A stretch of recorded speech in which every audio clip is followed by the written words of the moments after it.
The chimpanzee managed to lure the man to the side of the cage with just a provocative gesture. The next moment, the chimp suddenly grabbed the man's clothes and stared at the man with a murderous look on his face. Only when the keeper came with an electric baton did the chimp let go of the man. Unbeknownst to him, the chimp had already stolen a folding knife from the man's pocket. In the middle of the night, the chimp tied the knife to a wooden stick. Then he carefully stretched it outside the cage, and with a twist, he easily opened the door and slipped out. Then he rushed to the place where King Kong was being held and released him. And he managed to gain King Kong's trust. With Caesar's intimidation, all the chimpanzees in the zoo were quickly subdued. However, looking at the stupidity of his own kind, Caesar was not satisfied. Until one day, he suddenly saw the keeper unlocking the combination lock on the door. And that's when Caesar realized his chance had come. In the dead of night, he slipped out of his cage and entered the combination exactly. And he slipped out of the prison without being noticed. But Caesar wasn't trying to escape. He sneaked into his former master's house in the dark. Then he opened the fridge in the corner. Inside were several bottles of modified neurotoxin. Caesar knew that this virus could make chimpanzees evolve. So he took all the samples back to the prison without saying a word. He released the virus in one fell swoop. The next morning,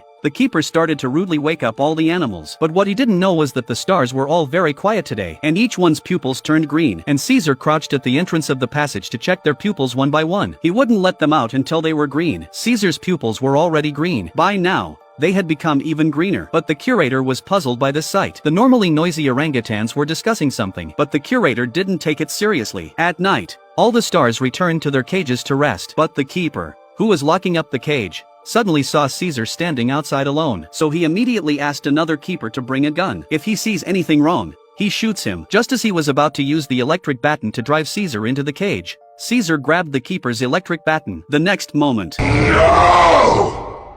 The chimpanzee's sudden words stunned the keepers. Even King Kong, who was in his cage, couldn't believe it. But as soon as they reacted, Caesar dragged the keeper into a cell and locked him up. Then he opened the other cages and released all the chimps. But then another keeper suddenly went through the wrong door. The chimps dragged him down and beat him up. Luckily, Caesar was able to save the keeper's life. But Caesar didn't let him go and put him in a cage. The keeper woke up just in time to see this. He was about to fight back with an electric baton when Caesar sprayed him with a high-pressure water jet. At that moment, Caesar realized that if the humans found out what was going on here, he and his kind would be used as experiments again. Caesar led the orangutans to break through the glass dome of the zoo. Soon the orangutans rushed into the parks. In an organized manner, they rescued their fellow prisoners. Then they pulled out the thick iron bars from the fences and joined Caesar's group in the evacuation. The riots soon attracted the attention of the police. The police were quickly mobilized to arrest the gorillas. But the apes had already evolved. Led by Caesar, the apes climbed high buildings to escape the police. But one of the injured orangutans fell behind and was captured alive by administrators. But just as the men grabbed the gorilla and were about to leave,